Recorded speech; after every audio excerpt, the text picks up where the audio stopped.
Okay mga kababayan, Chris Ulo po at welcome back po ulit dito sa ating YouTube channel. Okay mga kababayan, pag-usapan ho natin etong si ating senador, number 1. Okay, banggitin ko pa ba pangalan? Siyempre pag sinabi niyong number 1 senator, number 1 senador, pinaka marami, malaking nakuhang boto sa kasaysayan ho ng mundo. Ha? Walang iba kundi si Senador Robin Padilla. Ganda na introduction mo ha. Senador Robin ha. Sa introduction lang. Pero yung kasunod niyan, hindi na maganda. Ito mga kababayan, nang dahil ho kay Congressman Erwin Tulfo, ito hong si Senador Robin Padilla, nasampal ho ng katotohanan. Alam naman natin to si Senador Robin Padilla, nandiyan dyan ho sa The Hague, Netherlands, dyan sa ICC Court. Biyahe dito, biyahe doon, lakad dito, lakad doon, live dito, live doon. Na hindi mo malaman kung ano ang ginagawa niyang pagtulong, ano mapapala niya dyan, ano maipot. Kasi ganun, hindi mo naman nakikita si Digong, hindi mo naman nakakasama. Ipagsuporta naman kahit dito sa Pilipinas, pwede naman. Papapansin na lang ito. Eto mga kababayan, alam naman ho natin si Senador Robin Padilla, isang Islam, isang Muslim. Ngayon, tanungin kita Senador Robin Padilla, sana mapanood mo ito. Ano na ba nagawa mo bilang batas, or sabihin na natin hindi pa na-approve or nakabinbin lang, ano mga nagawa mo ng batas para sa mga kapatid mong Islam habang ikaw ay nakaupo dyan? Ay, nagtatanong nga ako bilang isang netizen, butante. Netizen, mamayang Pilipino rito sa Republika ng Pilipinas. Ano na nagawa mo? Ha? Kasi mga kababayan, buti pa ito si Congressman Erwin Tulfo. Basahin ho natin ang report kahapon. Maghahain si House Deputy Majority Leader at ACT-CIS Party List Representative Erwin Tulfo ng panukalang upang mabigyan ng prayer break at prayer room o space ang mga Muslim na empleyado sa pampubliko at pribadong kumpanya. Isipin mo ha, nako, palakpakan natin to si Congressman Erwin Tulfo ha. Kasi ako dati kasi nagtrabaho rin ako matagal sa opisina. May mga empleyadong kasamahan ko, office mate ako mga Islam na. Minsan kasi may mga oras silang nagdarasal. Inaabutan sila sa oras ng trabaho. Kung saan na lang ho nagpupunta ng sulok at may bit-bit sila, nilalatag, nakalimutan ko yung pangalan. Kung saan ho nagpupunta ng sulok. Maganda tong naisip ni Congressman Erwin Tulfo na magkaroon ng batas na lahat ho ng kumpanya, pribado man, pribadong sektor man o pampublikong kumpanya, pag naisa batas ito, no choice sila. Kinakailangan ho nilang gumawa ng space or maliit na kwarto para makapagdasal ho yung mga Islam or Muslim kapag inaabutan ho sila ng oras ng kanilang mga pagdarasal. Ito ba naisip mo, Senador Robin Padilla?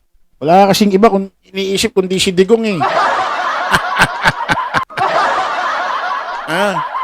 Tapos ito pa mga kababayan, meron hong video ito si Robin Padilla na kung saan magugulat kayo sa pahayag. Nako, humawa kayo at baka mapatalon kayo or baka mahulog ho kayo o maalis kayo sa inyong kinauupuan. Nako, pakinggan nyo to mga kababayan, yung sinabi dati ni Robin ha. Nako, pakinggan nyo to. O yan. Pakinggan nyo ha. Tolentino. Pero kung huhulihin nila si Bato, isama nyo na ako. Dahil isa ako sa sumuporta kay Pangulong Rodrigo Roa Duterte dyan sa drug war. Kung walang iwanan nga eh. Oh, sasamahan ko sila kung saan sila. Total, sanay naman tayo sa kulungan, sa abroad pa. Ako, Ayan ha, yan yung dati niya. Hindi pa yan yung pinaka ano natin video. Papansinin dito, may mas matindi.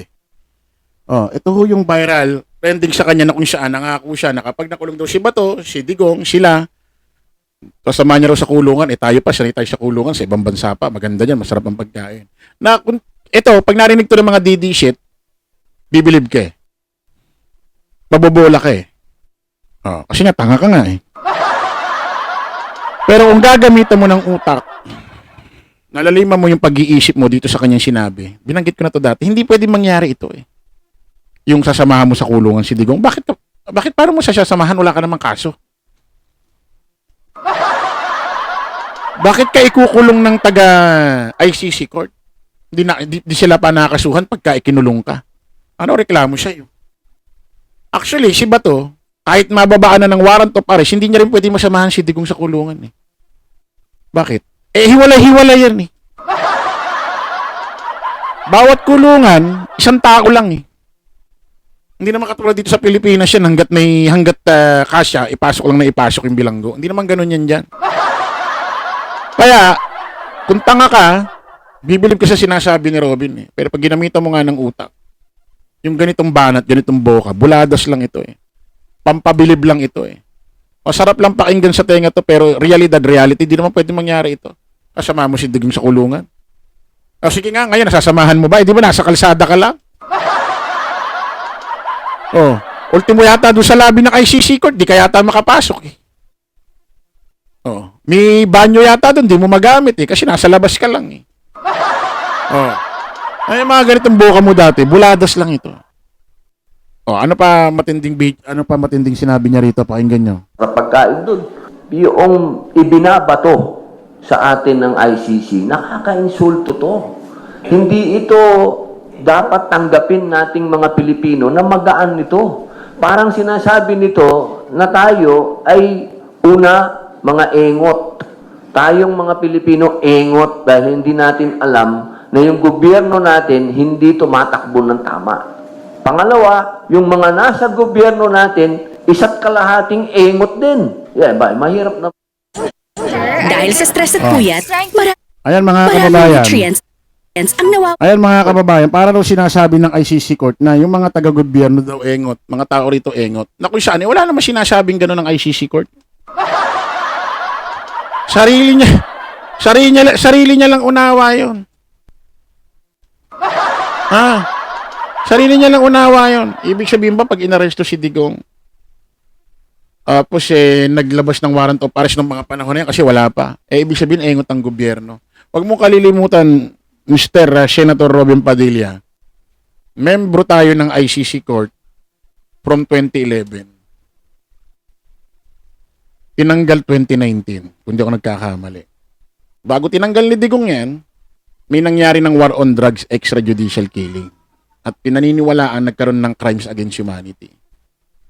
Tinanggal ni Digong yan, yung jurisdiction ng ICC hindi para sa mamamayang Pilipino. Para sa sarili niyang benefits. Para sa sarili niyang proteksyon. Para maproteksyonan niya ang sarili niya para sa mga darating na taon, hindi siya ma-aresto. At nalaman niya na magpapail na ng kaso itong si dating Senador Antonio Trillanes ng Crimes Against Humanity. Kaya pag binabanggit nyo na wala ng jurisdiction ng ICC rito sa Pilipinas, kumpletuhin nyo bakit nawala. Bakit nawala? Di ba sinasabi nyo, gumagana naman ang korte rito. Gumagana naman ng batas natin dito. Bakit kinakailangan makialam pa ang ICC rito? Yun naman pala eh. Ang sisihin mo, yung presidente ng 2011, bakit sumali? Kung may korte naman tayo pala rito. Anong sense ng nakipag-alyansa tayo sa ICC ng 2011, nung panahon ng 2011 may korte rin naman tayo. Diba? Meron din naman tayong justice system ng 2011. O sino ba presidente nun? Yun ang sisihin mo. Bakit tayo sumali dyan? Kung may batas na din naman pala tayo rito.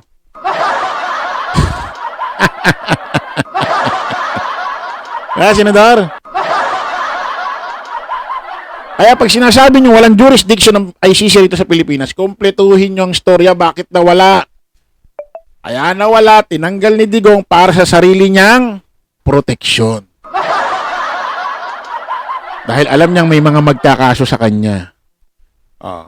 Pero nung nangyayari ang war on drugs, extrajudicial killing at pinaniniwala ang crimes against humanity ang nangyayari noon, 2016, 17, 18, anib pa tayo dyan. Tinanggal niya 2019 para sa sarili niyang kapakanan. Yan sinasabi mo unawa mo parang Pilipino ang engot, parang Pilipino ang gobyerno. Hindi totoo yan. Sarili mo lang unawa yan.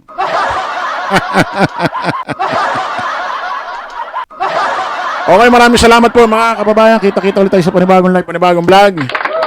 Alam po, pasamantalangin nyo lingkod host Chris Ulo. Lagi natin tatandaan doon, follow the majority. Follow the right way. Maraming salamat. Kita-kits po tayo ulit. Bye-bye.